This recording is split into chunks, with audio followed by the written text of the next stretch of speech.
آپ کا سوال ہے شب برات کیوں منائی جاتی ہے؟ شب برات جس طرح ہم اسلامی کیلنڈر کے ایک شب قدر ہوتی ہے اور دوسرا شب معراج ہوتی ہے اور یہ تیسری جو شب برات کے حوالے سے ہے یہ ہم کیوں مناتے ہیں؟ شب قدر کے بارے میں تو ہمیں پتہ ہے قرآن مجید کا نزول ہوا اور شب معراج میں ہمارے پیارے نبی صلی اللہ علیہ وآلہ وسلم سے ملاقات ہوئی تھی، یہ آپ سب جانتے ہیں۔ اب شب برات کیا ہے؟ شب برات شعبان کی 15ویں رات ہوتی ہے، 14 اور 15 کے درمیانی رات کو جو ہے شب برات کی رات کہا جاتا ہے، اور اس میں نوافل کا اہتمام کیا جاتا ہے، عبادت کا اہتمام کیا جاتا ہے، اور آپ کو اس وقت جو پوزیشن ہے اس میں روشنیاں جو ہے نا گھروں پہ لگا چراغا کیا جاتا ہے، قبرستان میں چراغا کیا جاتا ہے، اور اسی طرح اب تو لوگ جو ہے جیسے دیگیں پکاتے ہیں، حلوے پکاتے ہیں، کچھ اور بھی بہت ساری باتیں ایسی شعبان کے رات کے ساتھ منسلک کر دی گئی ہیں۔ ہاں، آتش بازی ہوتی ہے، اور یہ بھی ہمیں نہیں پتہ کہ یہ آتش بازی کیوں ہوتی ہے، کس خوشی میں ہوتی ہے۔ اس رات کوئی خوشی کا واقعہ ہوا تھا کہ ہم جو ہے نا آتش بازی کرتے ہیں۔ آتش بازی کیا ہوتی ہے سر؟ آتش بازی کہتے ہیں یہ جو پٹاخے وغیرہ جو آپ کرتے ہیں، بچے بم پٹاتے ہیں، اس کو بولتے ہیں نا۔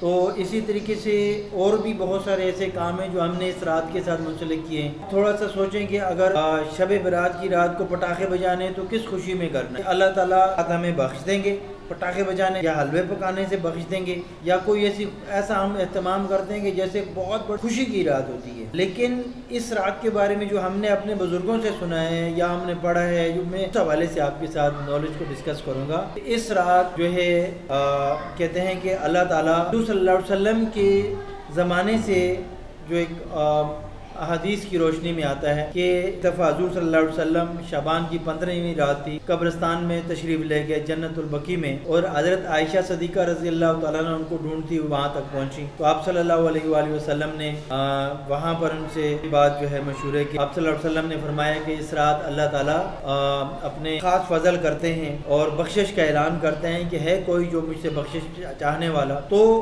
اس رات حوالے سے یہ یہاں تک جو بات آتی ہے کہ اللہ تعالیٰ جو ہے نا خاص بخشش کا اعلان اور صرف لوگوں کے لیے کرتے ہیں، اس میں وہ لوگ شامل ہیں جیسے مشرک نہ ہوں، 5 لوگ شامل ہیں، جو 5 لوگ وہ ہیں جو اس میں شامل نہیں ہوں گے، ان کی بخشش۔ مشرک اللہ کے ساتھ کسی کو شریک کر رہا ہو، دوسرے نمبر پر جو ہے بخل رکھنے والا، بخل وہ شخص جو دوسروں کے لیے اپنے دل میں برائی رکھتا ہے، تیسرا وہ شخص کون سا؟ ماں باپ کا نافرمان۔ اب ماں باپ کا نافرمان سے مراد یہ کہ اللہ تعالیٰ نے اس کو، والدین نے اس کو کیا کر لیا ہو، اپنی جائیداد سے ناحق کر لیا ہو، یعنی اس کو والدین یہ کہتے ہیں کہ اس بچے سے ہمارا کوئی تعلق نہیں ہے آج کے، یہ نافرمان آ جائے تو اس سے بھی اللہ تعالیٰ اس کو بھی بخشش نہیں ہے۔ اسی طرح سننے میں آتا ہے کہ جی ناحق قتل کرنے والا دوسرے کو ناحق قتل کرے، اس شخص کی بخشش بھی اس رات نہیں ہو سکتی۔ تو یہ جو ہے اس رات میں اللہ تعالیٰ ایسے لوگ اس طرح معافی کا اعلان کرتے ہیں، اور باقی جو ہے آج کل جس حساب سے ہم دیکھتے ہیں، جو اللہ معاف کرے، ہم نے اس رات کے ساتھ جو بہت ساری ایسی باتیں منسلک کر لی ہیں کہ جو قبرستان میں ہم جو ہے نا بس سارے خواتین و حضرات قبروں کے اوپر جو ہے نا جیسے جا کے چکر لگاتے ہیں، تو کیا باقی دنوں میں موت ہمیں یاد نہیں کرتی؟ کہتے ہیں کہ موت جو ہے وہ روزانہ 260 دفعہ یاد، یہ نمبر جو میں آپ کو بتا رہا ہوں کچھ میری جو نالج میں آ رہا ہے، یہ 100 کی تعداد میں جو ہے نا وہ موت آپ کو دفعہ یاد کرتی ہے، اور صرف آپ ایک ہی دن ہم جو ہے نا اس کو رکھ دیتے ہیں کہ ہم نے اسی دن جانا ہے اور جا کے اپنی بخشش کروا دیں، باقی دنوں میں ہم جو ہمارا دل چاہے۔ ایک خاص دن پر اپنے آپ کو مرکوز کر لینا یہ مناسب بات۔ کچھ ایسے کام ہیں جو ہمارے اندر ہندوانہ رسومات ہمارے اندر آ گئی ہیں، ہم ان کے ساتھ منسلک کر لیتے، کچھ ہمارے ساتھ جو ہے نا دوسرے مذاہب کی ہم نے لے لی، یہ کام بھی ہم نے کرنا ہے، یہ ہماری بخشش ہوگی۔ ہماری بخشش صرف بیٹا ہوگی ہمارے اچھے اعمال سے ہوگی۔ اچھے اعمال کیا ہیں؟ اس دن لوگ روزہ بھی رکھتے ہیں اور پکا روزہ رکھتے ہیں، بھائی روزہ رکھو باقی دنوں میں، لیکن شعبان کے مہینے میں لوگ روزے رکھتے ہیں، بہت زیادہ روزے رکھنے سے بھی منع کیا گیا ہے۔ اگر آپ بہت زیادہ روزے رکھیں گے ہو سکتا ہے پھر رمضان کی جو اہمیت ہے وہ کم ہو جائے۔ رمضان میں روزے فرض ہیں، اور جب آپ فرض کے قریب پہنچیں تو آپ کو روزے رکھنے سے آپ کا دل ہی بھر جائے، تو پھر آپ روزہ نہ رکھیں تو پھر آپ ڈبل گناہگار ہو جائیں گے. تو اس لیے رمضان کے سے پہلے شعبان میں روزے بھی زیادہ رکھنے سے منع کیا گیا ہے. ایک بندہ ہوتا ہے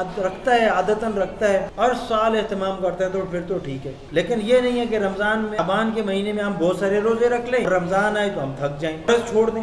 ایسا بھی نہیں ہونا چاہیے. جتنی آپ کی توفیق ہے اس حساب سے آپ روزہ بھی رکھیں, آپ رکھ سکتے ہیں آپ رکھیں, لیکن اپنے اوپر فرض نہ کریں. یہ تھا شب برات کے حوالے سے میں نے آپ کو بتایا ہے. یہ راتیں اصل میں جو ہم نے کی ہوئی ہیں ایک لحاظ سے صحیح ہے. اس رات ہم کوئی بھی رات آتی ہے تو یہ جیسے ہمیں ہماری دماغ کی چارجنگ ہو رہی ہو, ہم ہو سکتا ہے اس رات کی فضیلت کے حوالے سے ہم کر کے ہم عبادت سٹارٹ کریں. اللہ تعالیٰ ہمیں آگے ہماری ترتیب بنا دے, ہماری بخشش ہو جائے, اچھے نماز پڑھنے والے بن جائیں, اچھے اعمال کرنے والے بن جائیں. تو یہ تو ہے, لیکن ایک رات کے لیے بس ہم نے ساری رات جو ہے نا وہ مسئلے ڈال کے بیٹھ جائیں اور صبح فجر کی نماز ہی چھوڑ دیں. پتہ چلے گی رات کو تو نماز پڑھی ہے, صبح فجر کی نماز چھوڑ دی, وہ ساری رات کی نماز کی عبادت چلے گی. یہ شب برات کی فضیلت ہے. باقی جو ہے آپ اپنی مسجد میں بھی جائیں گے, وہ بھی آپ وہاں بھی آپ جو علماء کرام ہیں آپ ان سے بھی سن سکتے ہیں, پوچھ سکتے ہیں کہ آپ میٹرک کلاس کے اسٹوڈنٹ ہیں, آپ اپنے طور پر بھی اس کو بہتر طور پہ آپ علماء کرام سے آپ اس کی فضیلت کے بارے میں معلومات انڈرسٹینڈ. اللہ تعالیٰ آپ کے علم میں اضافہ کرے,